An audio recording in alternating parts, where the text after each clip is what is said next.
Сәлем! Сіздермен бірге Абзал Жаңабай. Ал ағайын, ханымдар мен мырзалар. Бүгін мен түсіретін бейне таспам.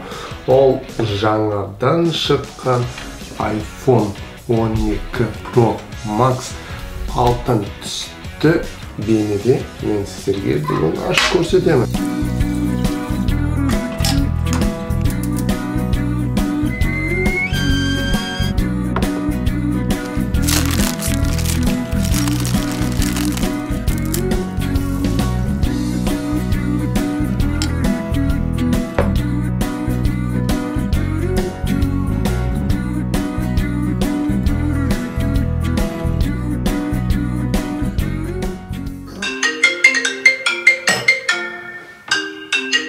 Алло, бірінші бар болатын болды ма? Мариям апай береді ғой.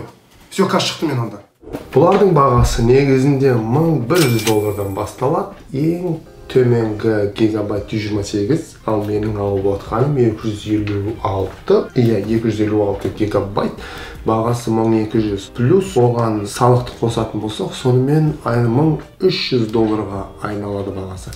Ал кеттік, ашайық. Түрі-тү-түт. Бұның міне қағазы қап-қара түсті, ішін ашып қарайық. Алтын түсті iPhone. Маған өзіме қарап алған. Мына қараңызшы, жай ғана қағазын алып тастаймыз. Артында ештеңкесі жоқ, ешқандай царапина, ешқандай сырылғаны жоқ. Алтынды кім жақсы көреді? Көбінесе қытайлар жақсы көреді. $1300 сіз не алып отырсыздар? Тек телефонды ғана және проводты ғана. Ойлаңызшы, $1300 сіз жалғыз ғана телефонды аласыз. Жалғыз ғана телефонды, оның ішінде жаңағы айтылғандай проводы ғана бар. Бұл проводтың өзі жай ғана бұрғыдай провод емес. Оған бөлек сіз басына адаптер аласыз деп өткен видеода айтып өткенмін. Оның бағасы $20 болады. Теңгемен санағанда 9000 теңге айналады ма? Сонда 9000 теңге жай ғана адаптер. Ойлаңыз, бұл провод ескі осы 11-ші iPhone-ның проводына қарағанда жарты сағатта бүкіл телефонды толығымен батарейкасын толтырып тастайды екен. Ал $1300 дегенмен де ішінде бір ғана алманың суреті бар, наклейкасы ғана бар, болды, басқа ештеңке жоқ.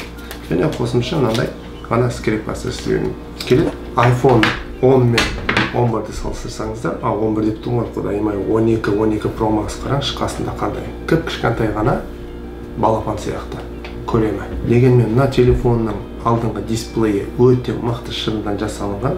Жерге түссе соққыға төзімді, сырылғанға тағы да солай төзімді. Егер де интернеттен қарасаңыз, неше түрлі мынандай өтірік оқиғалар жүріп жатыр. Телефонның шеттері сіздің қолдарыңызды кесіп кетеді.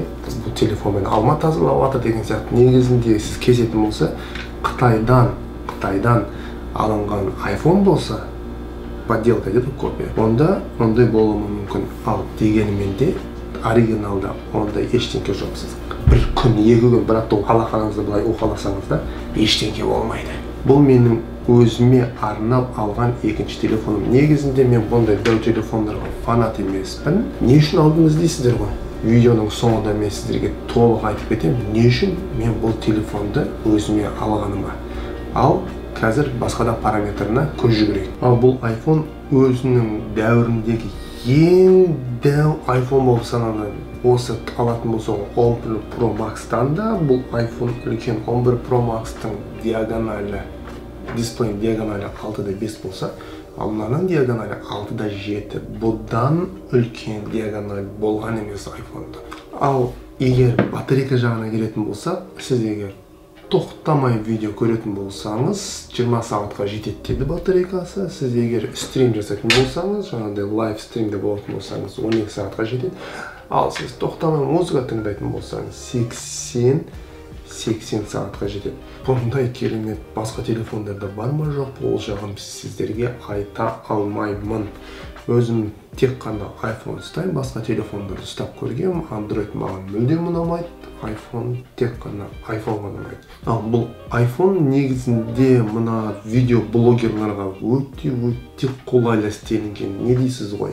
4K 24 FPS пен түсіріледі. Ойланып отырсыз ба? 4К 24 FPS пен. Ал slow motion болса 1080 HD, Full HD және 120 FPS пен түсіріледі. Ол деген қандай ғажап. Мен енді GoPro мен емес, келесі влогтардың барлығын өзімнің жаңа iPhone-мен түсіретін болам. Осыдан қарап көріңіздер.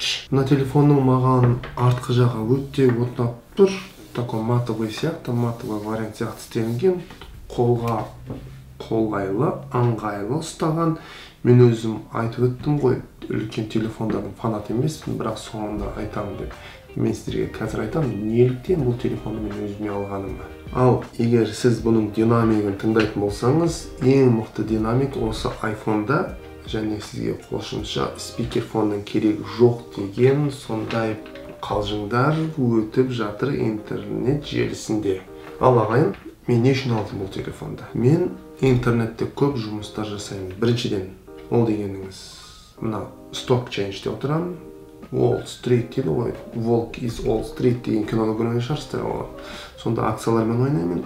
Екіншіден, мен телефонда монтаж жасаймын. Түсірген видеоларда профессионалда монтаж программасында жасап қоямын. Үшіншіден, бұл телефонмен келесі влогтарды түсіретін боламын.